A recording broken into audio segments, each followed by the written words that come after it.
Hey guys, Mike Toretto here, and I just got back from a date. So I thought maybe I'd do a little brain dump, go through the whole process from start to finish and what happened, and see if you guys get some value out of that.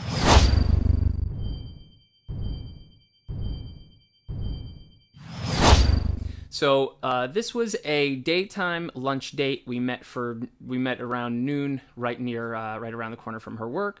We got lunch together. We chatted a bit, and we went our separate ways. So this is going to be one of the more common types of date experiences that you'll encounter, where things aren't really popping off like crazy. There's not a ton of like animal, we're tearing each other's clothes off type of attraction. I mean, those dates are all great. Not even necessarily better, because you could be totally like animalistically attracted to someone who's a wrong fit for you, personality or relationship wise. So the physical part of it is only one part. The personality part is another.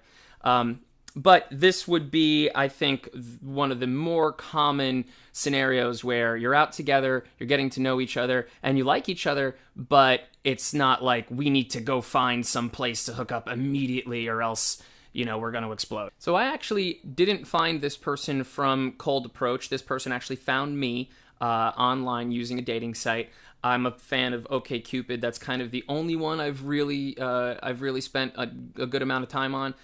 Plenty of Fish, Match.com, eHarmony, and then all the apps like Tinder and Bumble and et cetera, et cetera.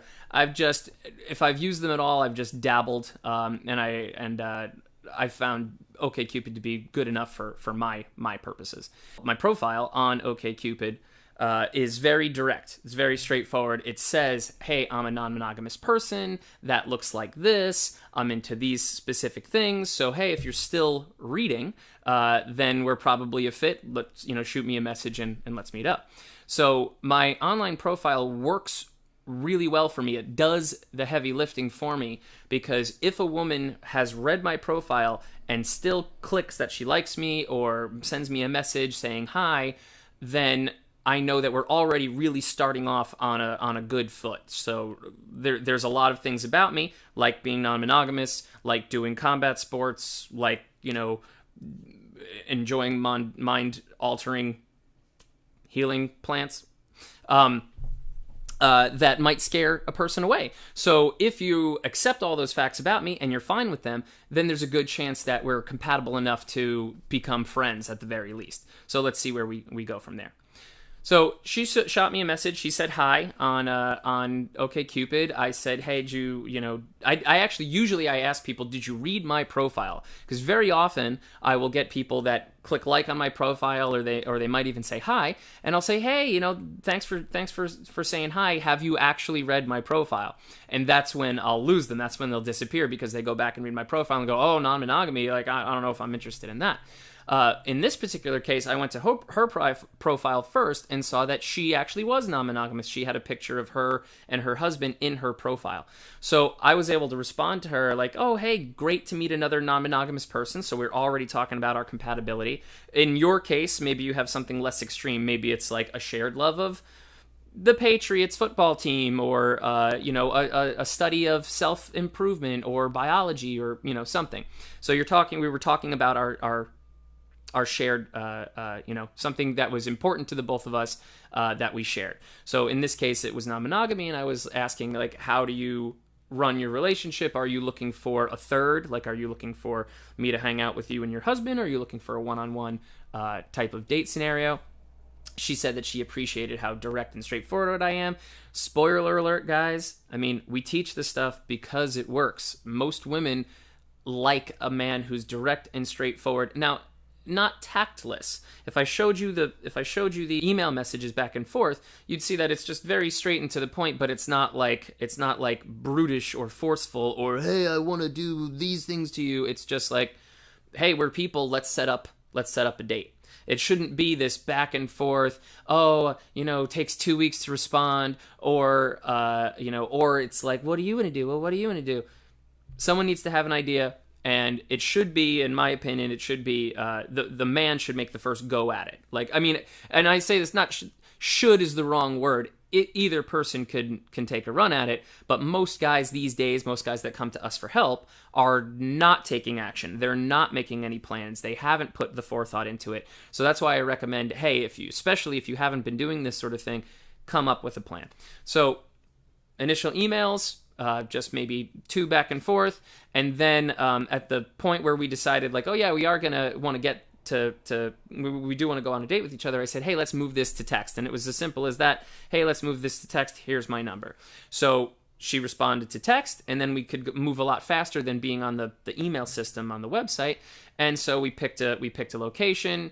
I said, hey, where's your work? She said where it was. I got on Google Maps. I looked up the neighborhood. I said, hey, have you been to this taco place or this froyo place or this whatever? We decided on a place, and we met up. So the laying out of the date should be very straightforward. I mean, a lot of guys, they one of their biggest questions is, how do I turn a number into a date? How do I make sure she doesn't flake? How do I blah, blah, blah, blah, blah? How you do it is that you be as straightforward and direct as possible about your intentions and the plans you want to make, so that the other person can show their genuine enthusiasm or lack thereof. But most people, they beat around the bush, and they try to put it on the other person. They try to say, like, oh, well, what's fun for, they try to, they overanalyze, and they try to put their best foot forward in such a way that it obscures their real personality. And either that ends up with you not properly communicating, like you're not really sharing true information with each other because you're both sort of guarded and on your best behavior and not really being vulnerable. So you end up wasting time. Or there's a mismatch in your openness where one person is looking to connect, is looking to be more vulnerable, is looking to like have a soul-to-soul conversation, and the other person is too afraid to do that. So that disconnect will come off as a lack of chemistry. And maybe one party might even be thinking, like, why are you wasting my time? Like, if you were going to just show up here to be this closed off, or to do that interview style, job interview type of thing, then why would you even take the time and energy to do it? So that's why we want to be honest, direct, authentic, straightforward, and just let the other person react however they're going to react. We are not afraid of how the other person reacts, because if they react negatively, that saved us time. That means that we're not highly compatible, and that's okay. Most people who aren't compatible with you, they won't react negatively. They might be a little let down, they might be a little disappointed, they might be like, oh, okay, I if that's what you believe, well, I believe something different. So, but it's usually neutral to positive when you're expressing yourself. Even if someone disagrees with your lifestyle or one of your belief systems, if you can express it confidently and positively, they're likely to respect you for that. People sort of recognize that expressing yourself, being honest, being truthful, these are tough things, and they seem to get tougher every year in our current culture. So when you have the balls to do that, when you have the confidence to be yourself, usually you get respect, even if someone disagrees with your opinions. And when people respect each other, they're not going to scream and yell at each other and bite each other's heads off and call each other names, or all these things that you're afraid of when you're not being yourself. Those are unlikely to happen. So she found me on OkCupid. We corresponded over the OkCupid email over the course of a couple days. There were definitely some times there. This is another thing that I need to put out there for guys. So number one, how did she find me? I was on the website enough that the algorithm scooped me up. And by enough, I mean like after maybe over a year of not signing into the website, I signed into the website and I sent like 2 or 3 messages, right? You can't just sign in. You have to be active on the website, send a couple messages. So when I became active again, the algorithm, put me in the mix again, and she was able to see me when she signed on. So if I hadn't been at least doing a tiny little bit of upkeep, which I very frequently don't do, I go long stretches of time without going online because I have so much real world interaction. But if you're looking to make online work for you, you need to sign in, send a couple messages, just for the sake of sending those messages and being in the algorithm. Like, we're detached from, or not attached to the outcome of those individual messages. Sure, we hope, but we're not concerned if it's a send it and forget it, as I say. So anyway, a week or two prior, I had done a send it and forget it to someone completely unrelated. That put me in the algorithm that showed my profile to her. She sent me a message, blah, blah, blah. Here we are. So I actually commuted about 45 minutes into the city to meet up with her for what I knew would be not much longer than an hour lunch, and then a 45-minute drive out. So 90 minutes in the car for an hour to meet somebody where it might not go well, right? So when you're making a time investment like that, you have to ask yourself, okay, is this going to be worthwhile to me, even if it doesn't go well? And the way that I thought about it in this situation was, yes, number one, it gets me out of the house, it gets me out in the sunlight, meeting new people, and I love. I don't mind a commute when I'm not being forced to go to the destination, right? If it's my daily commute when I used to have one, that sucked. But if it's just the amount of time it takes to get to a certain place that I already want to go to, then that's fine. That's just normal, right? So I enjoyed being out in the car. I was going to listen to some podcasts, so I felt like I'm going to get some work done because I'm going to do some learning, and I'm going to be outside, and then I'm going to go eat at a new place I've never been at before. So all these positive new experiences, and these are separate from what might happen with the actual date. So the date is if I'm thinking to myself, okay, I don't mind the stuff I have to go through to make the date happen, and then if the date goes well, even better. And I've also been experienced enough with dating that if it weren't going well, I know how to stop it and extricate myself, politely enough and make sure there's damage control and get out of there and not really waste my time. If that were to happen, if I were to walk in, we were to see each other and we were to be like, oh, yeah, this is a no-go, which I actually have been on a date like that before. We could have decided not to continue with the date. And she's walking distance from her job. Yeah, I did a drive, but now I've got some free time in the city. I could walk around. No harm, no foul, no big deal.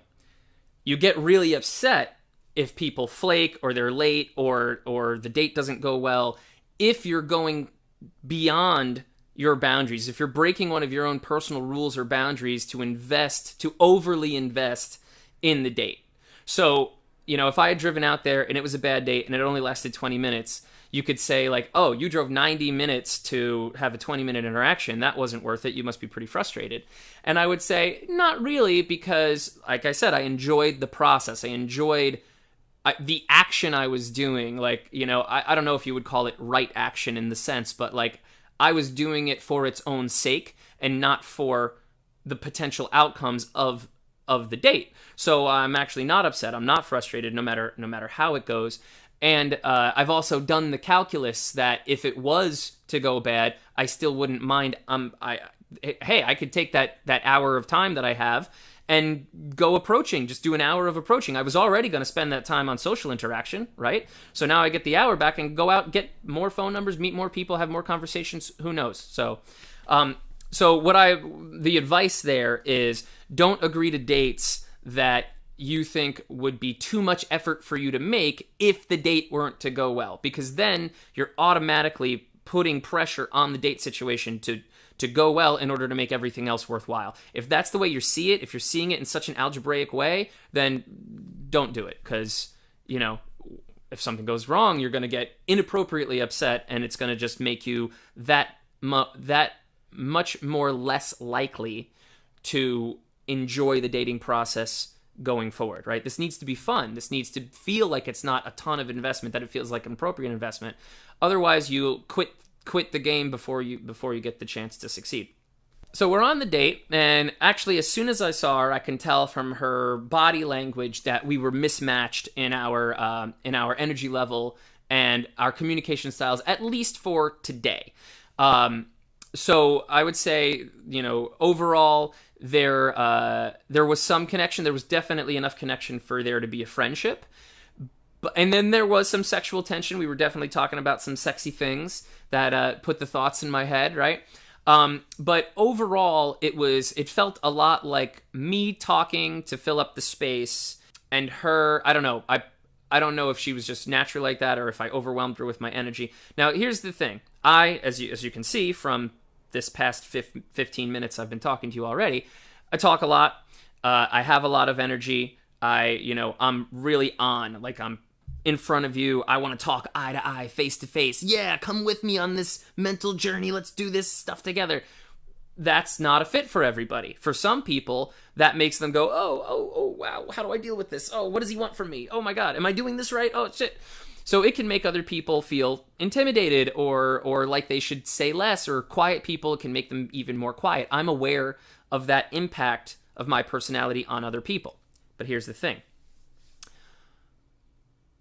Those quiet people, those people who can't hang on my level, I have nothing against them at all. But they are less likely to want to do the kinds of crazy things that I like to go and do. Like, that's why there's a personality mismatch. Having a higher energy level, a more in-your-face style, you tend to do higher energy, more in-your-face stuff. People that are super quiet and demure and they sort of seem like they're hiding from other people and whatever else like that, I would be surprised to see that person on the top of a mosh pit or on the top of a, crowd surfing, be like, going going totally nuts. I've definitely seen that happen before, but I'm just saying it's less likely. Like, these quiet people tend to, how you do anything is how you do everything sometimes. That's a contradiction.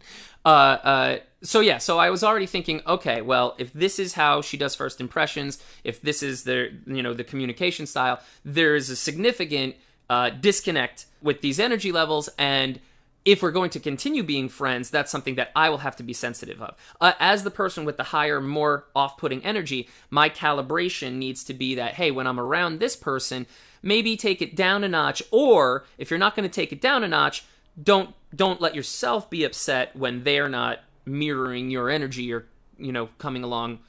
Basically just take care of yourself and don't worry about the other people. Don't put pressure on them to change, and also don't put pressure on yourself to change.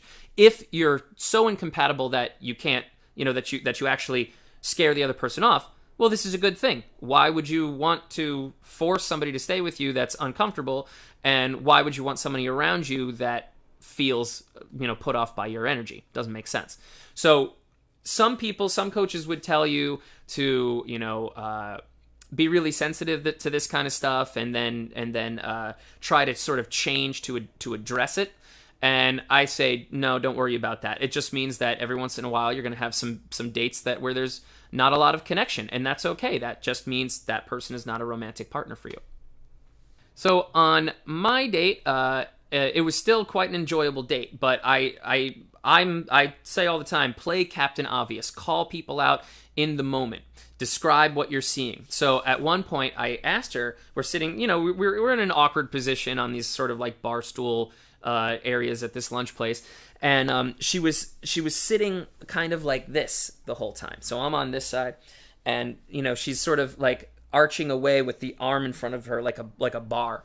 And I said, hey, is my energy, am I too intense for you? Am I scaring you off? I know I haven't shut up.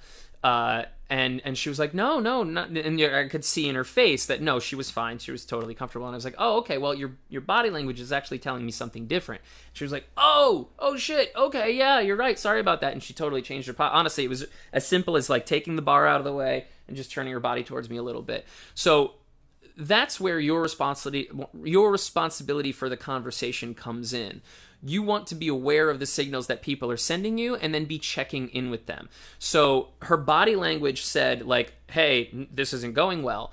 But if I were to just trust in that without asking her a question, I might unnecessarily start thinking poorly of myself, going like, oh my God, you're tanking this is going so well, so poorly. You're clearly disconnected. You're whatever. But we can't do that because emotions are predictive. So when I look at somebody's face and I see what I think is a certain emotion, that's my brain making a prediction based off all the other knowledge I've had, all the other experiences of the emotion that I think I'm currently perceiving. But I could be wrong, right? Because my brain is making a guess based on the other information, but I could be wrong. She might be thinking really, really hard about a conundrum, and not angry, right? If I make this face, I could be confused or I could be angry. So we got to ask. So I checked in with her and I said, hey, what's that about? And we cleared it up. So I was like, okay, good. You weren't as far off the mark as you thought you were. I also said, hey, I think there's a difference in our communication styles. Like, I'll talk to fill up the space, and it seems like, you know, you like to be more quiet. She's like, oh, yeah. But again, when we're noticing these things and we're calling out the facts, it's these aren't negatives. These are basically saying, like, okay, this is how I am. This is how you are. We're getting an understanding of each other. We're starting to see how each other works. So this is where a connection gets built. I would say that our level of connection on this first date wasn't extremely high, but it was high enough for us to want a second date, and probably in a more intimate environment where, you know, it's not lunchtime in the middle of the day, and we can actually, you know, environment helps. The environment of your date helps. There's a reason why people go out to dimly lit restaurants at night. It just gives you that greater sense of privacy. As much as we were talking about all kinds of stuff during the date, topics of conversation when you're on a date with me include things like, you know, sex, drugs, non-monogamy, all, you know, countercultural ideas, all kinds of stuff. And while we were having that conversation, and perhaps loud enough for people around us to hear, I'm not sure, I did get a look or two, it still doesn't feel as intimate or private as it would if it was a more dimly lit place, or perhaps even an environment that was loud enough to drown out the background noise, but not so loud that we couldn't hear each other, or better yet, just alone in one of the other person's houses, just having a conversation on a couch somewhere. Those are the types of environments that lend themselves much more towards physical intimacy and telling, you know, deep dark secrets and stuff like that. So I think you want to, when you're sitting across from a person and you're trying to figure out what level of connection you're having, I don't think you should say to yourself, oh, well, this is going poorly just because you're not, you know, super intense about it in the middle of the day or early evening or happy hour or something like that. So again, conversation stuff, people are always like, what do I talk about on the date?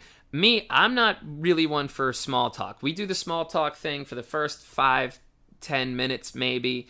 You know, oh, where are you, you know, weather, work day, blah, blah, blah. But then I always want it to get a little bit deeper. So like, you know, not just where are you from, but what was it like growing up there? What made you move? Like, ask people about the transitions in their lives, because that's usually where there's a good amount of activity and a strong memory. You know, oh, tell me about the time you moved from Michigan to Boston. You know, why did you choose this school? Are you still, you know, connected to that area? What happens when you go back? You know, things like that. Things that, and oh, by the way, I'm also curious. I'm a super curious person. So I actually want to know these answers. I'm interested in figuring out what makes people tick, what motivates them, what emotions are the strongest driving forces in their lives. So that's always where I try to take things. So, I mean, if we're talking about weather and it's pretty extreme weather, like I might say, well, hey, do you go skiing or snowboarding? Oh, how long have you been doing that? What got you started? How do you feel? Like, is it one of your hobbies? Is it blah, blah, blah? It is great. Let's keep talking about it. It's not, okay, move on to something else. But I'm looking for that deeper emotion, always looking for the emotion. People, you know, people get tired, they get bored of talking about facts. But emotions, like you could talk about emotions for days. And it's not when I say talk about emotions, I'm not saying like sit there and go, oh, love is great, isn't it? How do you feel love? I feel love this way. Although, honestly, that sounds like an interesting conversation to me. I mean, like, hey, she says, oh, it's my hobby to go snowboarding. I've been doing it since I was a kid. Oh, what got you into it? Oh, my dad taught me. Okay, there's love for a parent there. There's, you know, that. So now we're talking about, in talking about skiing, we are also talking about love for the parent, and then we can relate to that. Oh, my dad taught me how to, you know, how to play basketball or something like that. But in this specific case, it was, I had actually been listening to a Woke as Fuck podcast on my drive in. So as soon as I walk in, I was like, yeah, so I was listening to a podcast just now about blah, blah, blah, blah, blah, just listing all this woo-woo spiritual crazy shit. And I was like, so how woo-woo, meaning like crazy talk, unprovable, not scientific, whatever, how woo-woo is your version of spirituality? Was the first question I asked her. And she goes, what? But she actually got it later on. Later on in the date, she actually told me that her husband, remember, non-monogamous people, her husband is a guy that believes in some of the very things that I was sort of like half making fun of when I first got there. So I was like, hey, like I don't take these things literally, but I think they might be useful. And then later on in the conversation, she was like, my husband takes some of that shit you said literally. So I don't know, maybe I shot myself in the foot. But anyway, so yeah, so right away, just bonkers conversation stuff about spirituality, about shit that I care about, shit that I'm interested in, shit that I want other people to have a discourse with me about, because I think it helps the two of us move forward and get clarity on, you know, things in our lives. So anyway, we start off with the spirituality conversation. We move into discussing our non-monogamous, you know, boundaries and lifestyles and how we set things up, how we got there, why we do why the emotions, why we do the things we do. We talked about travel, how far we'd gone outside of the States, and, you know, what reasons. There was a lot more we could have talked about there. But then we got distracted by the next conversation, which is one of the telltale signs of a good conversation is, you know, you start with one thing and it's really interesting, but then some other really interesting thing happens, and then you go talk about that, and it sort of jumps all the way around, and sometimes it loops back, and, you know, that's how you can tell it's a good conversation. Doesn't necessarily need to flow, right? It can start and stop. I've had certain students that are really concerned with conversation. What do I say? Especially, what do I say if she's not saying anything? So in my case, the conversation would reach its natural end of whatever we were talking about, and then there would be silence. Now, I can sit comfortably in silence. I don't get awkward from silence. But I try to be aware, and I have a very calm energy, so I don't think that silence with me is as awkward as silence with maybe somebody else who's not so calm.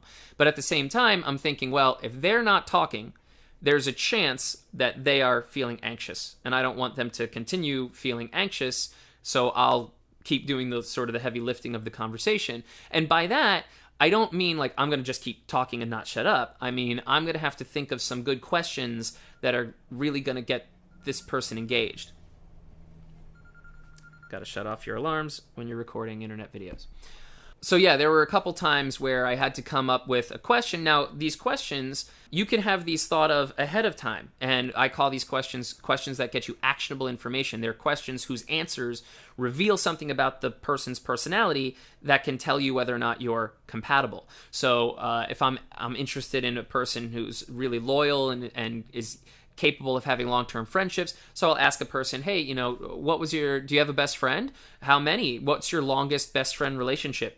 You know, I'm looking for people to tell, I've known this girl since we were kids and we're still super close. And, you know, because that tells me they're able to maintain relationships through the ups and downs of normal life. You can ask a person, you know, where have you traveled? Because usually a very well-traveled person tends to have a more open mind, be more accepting of different cultures, less racism, all that other kind of stuff, more understanding of how the world works.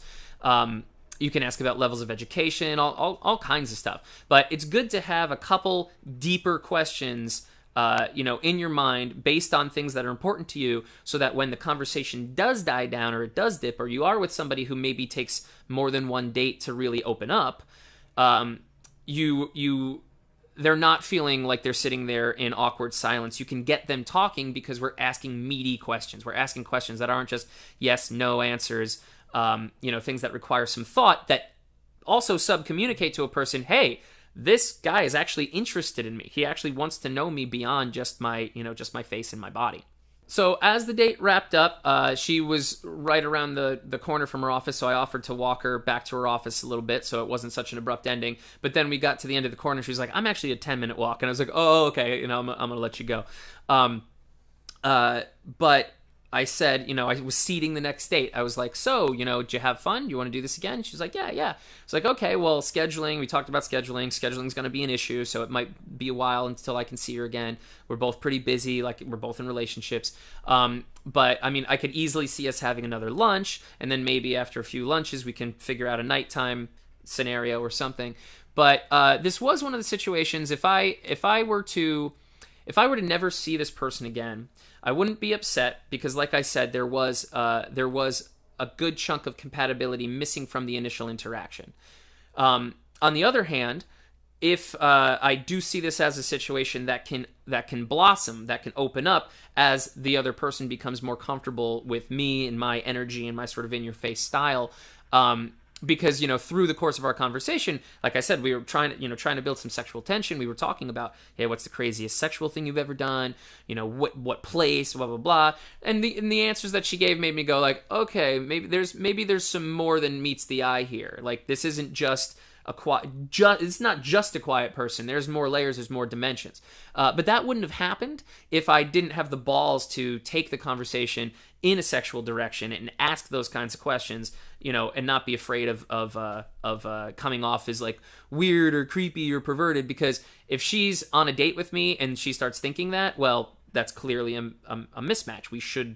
We're not compatible. We should reject each other, and that's healthy, and that's what rejection is for. But yeah, so we set it up. We discussed things. I said, hey, I'll shoot you a text later, and then I did when I got home. Like I said, I had a bit of a drive. So my plan is to keep in touch. If the conversation over text remains responsive and lively, like if we're able to sort of maintain a conversation passively that way, then I'll be further encouraged to set up a future date with her. And if she shows up on that date, then maybe I'll invest a little bit more in the friendship, and whatever. But again, we take it slow. We don't overinvest. We invest only as much as we feel the investment coming from the other person. At the same time, we're not afraid to go first. We're not afraid to put that energy. Like, I clearly put more energy into today than she did. For all I know, I don't know, maybe she was up in her head about it for days. Probably not, but who knows? But it seemed like I was investing a little bit more than she was overall. But you can't be keeping score. You can't be going like, well, I did this, and then so you do this, because then you start making covert contracts. It's nice guy behavior. It's poor boundaries. It's not direct. All kinds of bad shit. So, be willing to go first. Be willing to make the first move, to invest a little bit, and then test the waters, see how it comes back. So now, of course, this could go a different way too. She could respond and she could say, hey, I thought about it and I actually don't think we're that compatible, blah, blah, blah. That wouldn't come as too much of a shock to me. So yeah, the point that I'm trying to make here is, even though you've gotten a number, even though she's shown up for the date, even though you went and you had a really nice date and it was a good time, we're still not jumping the gun. We're not thinking in the future. We're trying to stay in the present moment. We're trying to stay focused on the here and now as much as possible and say, okay, how do I feel? Is this an appropriate level of feeling? Does it, am I going to do anything stupid from this feeling? Is it infatuation? Is it lust? Is it whatever? And we slowly explore these feelings with another person over the course of weeks and months. So that way, by the time we're agreeing to something like a relationship, we've really done more due diligence than people usually do, because people just run into these things without, and that's why so many relationships fall apart at the 3-month mark, the 6-month mark, pretty early on, because you weren't really compatible to begin with. So if you're on a bad date or a date with low connection, don't beat yourself up. Don't worry about it. It could mean that you're just in front of somebody that isn't as compatible as you'd like them to be, but could take 2 or 3 dates to open up. Do you have that time to invest? Do you want to invest that kind of time? These are questions that only you can ask. Or maybe you find that you're just not compatible, and that's okay. I mean, that's what dating is for. Dating is not for, dating is not just the couple hour thing you need to slog through to get to the sex. Like, it's not just, oh, well, if I want sex, so I must go on dates in order to get the sex. If that's the way that you're treating dating, then you're going to have a bad time, and you're going to beat yourself up for bad dates, and you're going to get resentful towards women and all that kinds of stuff. But if you're treating dating as just a way to be curious about another person and investigate each other and sort of, bounce off another person to, no pun intended, to see how you fit, then great.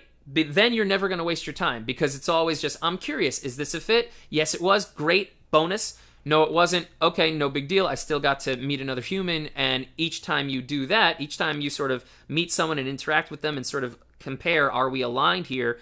I think you learn a little bit more about yourself and about what you want and about what you're really looking for. So that way on the next date and the next woman you approach and the next conversation you have, you can be even more efficient, even more well-targeted, even more calibrated. So that was my little breakdown of my my recent date today. Oh, one thing I do recommend that on every first date you at least try to go for the kiss. Now, I did not do that on in this particular case for two reasons. One, the conversation, the stuff we were talking about, it just never really got sexy enough. It just didn't feel like we were creating that tension. Now, I'm still the type of guy to be like, hey, I don't even need any kind of preamble, come here and give me a kiss, or hey, we should kiss. And I've even said this to people getting their phone number, like, hey, we don't even know if a date's worthwhile until we kiss, so why don't we get it out of the way now, right? So I'm not afraid of that, but I just felt like, okay, this feels really forced, so I'm just gonna save it until a nighttime date or something like that. I don't think in this specific instance that it hurt me to not make that move, because like I said, the energy level difference, I feel like going for the kiss would have been even more of that too much energy. Now that's me. I'm also been at this for a while. When in doubt, go for the kiss. She could be thinking, well, he didn't go for the kiss. He might not be as attracted to me as I would like him to be, and therefore, I'm not as attracted to him or anymore or something. So that is the risk that you run when you don't go for the kiss. So usually better to at least try. But yeah, I thought maybe you guys would be curious about that. So that was my little deconstruction of a date. I hope that you got some value out of that. Let me know if you have any questions in the comments below, or contact me over email, mike@sashapoa.com. And hope to hear from you guys soon. Take care.